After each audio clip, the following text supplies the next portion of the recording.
Welcome to the deep dive. Today we're looking at something fresh off the press. Well, relatively speaking, 11 ancient Satavahana inscriptions found in Telangana. That's right, reported in the Hindu, and it's definitely relevant for anyone prepping for the UPSC exams. Absolutely. We know this daily current affairs discussion series is something many of you follow closely. So, the Satavahana's key for understanding early Deccan history, right?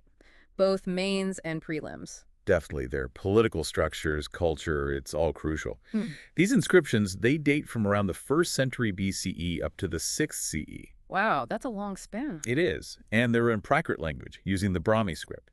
So think of them as primary evidence. Okay, so our mission today, unpack what these new finds tell us, connect it to what we already know about the Satavahanas, and make it stick for exam prep. Exactly, and just as a quick reminder, the Satavahanas are the dynasty that basically succeeded the Mauryas in the Deccan and central India. Got it. So 11 new inscriptions found in Peddapalli, Telangana. What's the immediate takeaway from that location?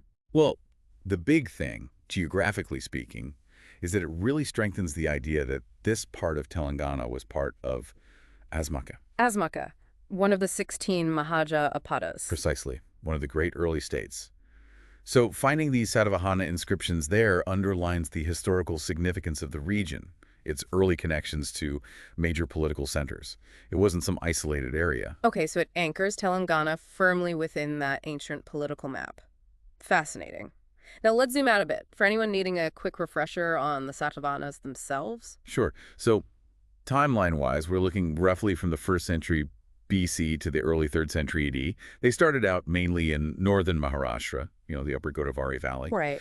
But their influence spread, eventually covering parts of Karnataka and Andhra Pradesh too. And the Puranas call them Andhras, but their own inscriptions don't use that name. That's an interesting point, yeah. The Puranic tradition connects them strongly with the Andhra region, but in their own official records, they identify differently. It's one of those historical nuances. Interesting. Okay, so how did they grow from a regional base to this major power? Who are the key rulers we should focus on? Good question. The founder, generally accepted, is Samuka. He pops up around 60 BC, maybe 37 BC.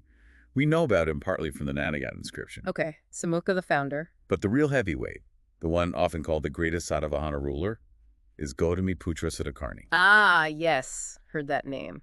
He ruled around AD 106 to 130. That's the period.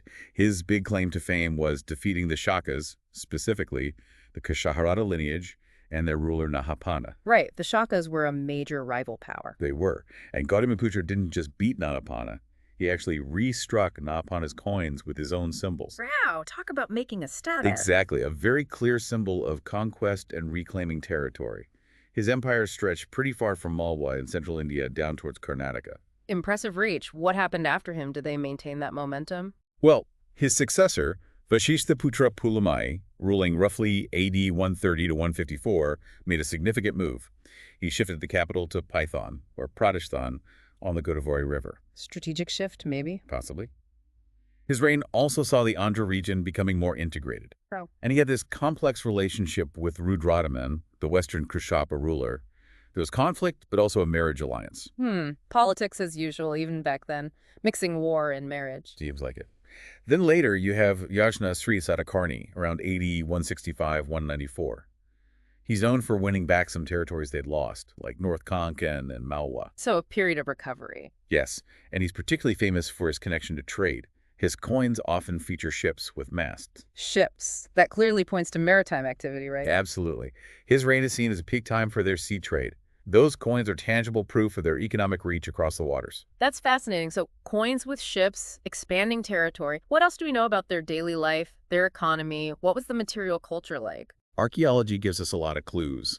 We find lots of iron tools, things like hoes, plowshares, even arrowheads. Suggests advancements in agriculture and maybe warfare. Definitely agriculture. There are also signs of iron smelting in places like Karimnagar and Warangal.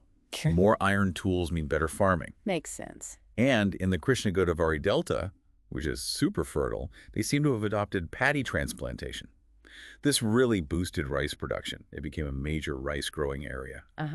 The rice bowl connection. Exactly. And Pliny, the Roman historian, mentions Andhra being known for cotton production, too. So agriculture was booming. What about cities? They were developing, too.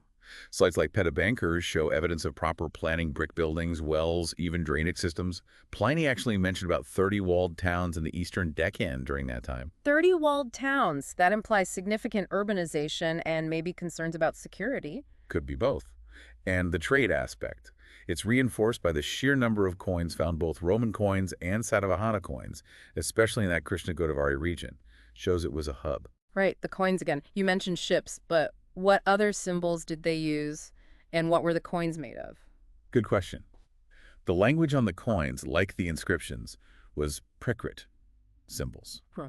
Well, apart from ships, you see elephants quite often, probably symbolizing strength or royalty. Okay. Lions, too, another symbol of power. Sometimes a star pattern, sometimes a chikya, which is a Buddhist shrine emblem. Ah, religious symbols too? Yes, and the Dharma chakra, the Buddhist wheel of law. As for materials, mostly lead, potent, which is an alloy, kind of like bronze, copper, and bronze itself. Gold seems to have been used more as bullion, not regular coinage. Lead and potent. Interesting choices. Okay, moving from economy to society, what was the social structure like under the Satavahanas? It's quite interesting. There seems to have been a process where the Satavahanas, who might have started as a Deccan tribe, became increasingly integrated into the Brahmanical system. They became Brahmanized. How do we know that? Well, Gautamiputra Satakarni, the great conqueror we mentioned, he's often credited with restoring the Varna system, the traditional four-fold social order, which he claimed had fallen into disarray. So a conscious effort to uphold that structure. It seems so, but there's a twist. While they upheld the Brahmanical order and succession was patriarchal through the male line, kings often took their names from their mothers. Like Gautamiputra means son of Gautami. That's the matrilineal influence you mentioned. So patriarchal rule, but maternal identity markers. Complex. It is. And society wasn't just about kings and priests. Crafts and trade were clearly flourishing. We see mentions of merchants and artisans, like Gondika's perfumers making donations, especially to Buddhist monasteries. Okay, so a vibrant commercial class as well. How did they actually govern this large area? What was their administration like? It looks like they had a kind of layered, maybe feudal-like system. At the top, the Raja, the king, who had the power to issue coins. Below him, you had figures called Mahabhojas, possibly powerful regional lords or chiefs, and Senapatis, who were military commanders, but often also held administrative roles. So military leaders were key administrators. Yes, it seems the administration had a strong military character. Districts were called Ahara, or Rashtra, run by officials called Mahamatras. But the Senapati often acted as a provincial governor. Okay. And down at the local level, particularly in rural areas, you had officers called Galmikas, likely military unit heads responsible for law and order. Even military camps called Kataka or Skandavara seem to have doubled as administrative centers sometimes. A military-centric admin structure. Makes sense for holding a large territory. Pliny mentioned their army, didn't he? He did. He described a pretty large force, infantry, cavalry, and elephants. Suggests considerable military might was needed to maintain control. Okay, military administration. What about religion? You mentioned chaityas on coins and donations by merchants to Buddhists, but the rulers themselves? The rulers themselves identified as Brahmanas. They performed Vedic sacrifices like the Ashvamedha and Vajrapaya, and worshipped gods like Krishna and Vasudeva. So they actively promoted Brahmanism. But they also supported Buddhism. Extensively. This is really key. They gave significant land grants to Buddhist monks and monasteries, especially in major centers like Nagarjunakonda and Amaravati. Amaravati, famous for its stupa. Exactly. Mahayana Buddhism really flourished under their patronage in these areas. In fact, an interesting point for you to note. While they were among the first rulers to grant land to Brahmanas, the record suggests they actually granted land more frequently to Buddhist monks. Really? That's quite revealing. Isn't it? The Nangat inscription, for example, specifically mentions tax exemptions for lands donated to Buddhist monks. So, was this just tolerance or a political strategy? Probably a bit of both. Supporting different religious groups could have been a way to, integrate diverse populations and maintain social harmony across their large empire. It shows a certain pragmatism in governance. A very interesting approach. And this dual patronage, did it show up in their buildings and art? Absolutely. They were major patrons of rock-cut architecture. The famous Karl Chaitya and the Viharas at Nasik are prime examples from their time. Iconic sites. Definitely. And they funded the major rebuilding and decoration of the Amaravati stupa, which became renowned for its incredibly detailed sculptures telling Buddhist stories. So, that distinctive Amaravati style developed under them. Yes, they fostered what we call the Amaravati school of art. You also see their patronage in early Buddhist cave paintings, like in Ajanta Caves 9 and 10. Wow. So a huge cultural footprint in terms of art and architecture, supporting both Brahmanical traditions and major Buddhist projects. What about language? You mentioned Prakrit. Yes, Prakrit was the official language, the one used in inscriptions and likely in administration. The script, as we said, was Brahmi. Was there any significant literature produced? There was. The most famous work associated with the Satavahanas is the Gathasaptasari. It's a collection of 700 verses in Prakrit. And who wrote it? Tradition attributes it to a Satavahana king named Hala. It gives these wonderful glimpses into everyday life, love, and nature during that period. A king writing poetry. That's quite something. Adds another dimension to them. It certainly does. Okay, so they had this long reign, powerful rulers, booming economy, complex society, significant cultural impact. But like all empires, they eventually declined. When and why did that happen? Yeah, their power started to wane around the 3rd century AD. The exact reasons are debated, probably a combination of internal issues and pressure from rising powers. And who took over? In the eastern Deccan, the region around Andhra, they were succeeded by the Ikshvakus.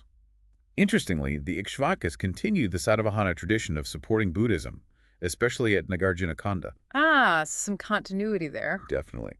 And further south, eventually, the Pallavas rose to become a major force. Okay, so let's bring it back to the start.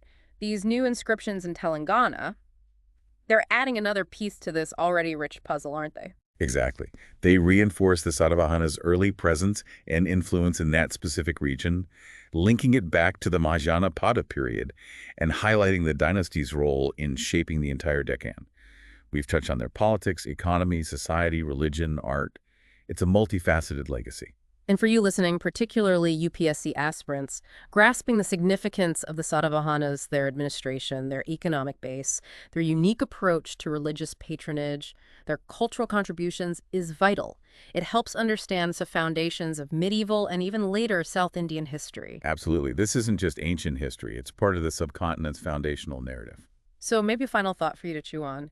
Considering how the Satavahanas managed to support both Brahmanism and Buddhism, often quite generously, what can we learn from their approach to governance and managing a diverse society? Is there anything relevant there for today? That's a great question for reflection. How did they balance those interests, and what made it work for so long? Definitely something to think about. If this deep dive helped clarify the Satavahanas for your UPSC prep, do give us a like and subscribe for more sessions like this. And if you have questions, drop them in the comments. Yeah, we'd love to hear from you. And remember, the spark for today's discussion came from that report on the new inscriptions in the Hindu. Thanks for joining us on the deep dive.